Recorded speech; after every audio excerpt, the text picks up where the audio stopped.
Beyond the container, individual flex items have their own three-part superpower: flex grow, flex shrink, and flex basis that controls exactly how each one claims space.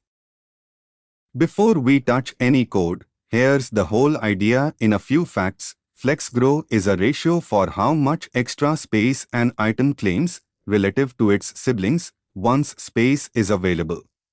Flex shrink is a ratio for how much an item gives up when there isn't enough space to fit everyone.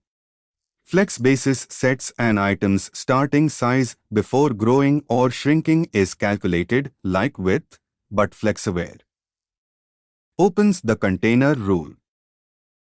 Establishes the flex context. Closes the container rule. Targets the two side items.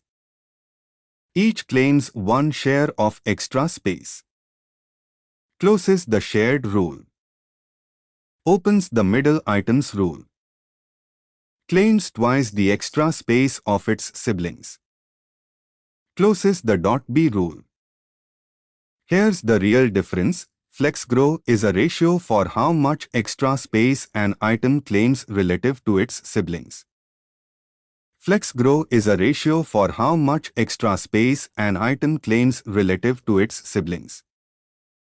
Flex shrink is a ratio for how much an item gives up when there isn't enough space to fit everyone. Flex basis sets an item's starting size before growing or shrinking is calculated. Try giving one flex item flex grow 2 while its siblings keep flex grow 1 and see it claim double the space. Thanks for learning with us. Come back soon.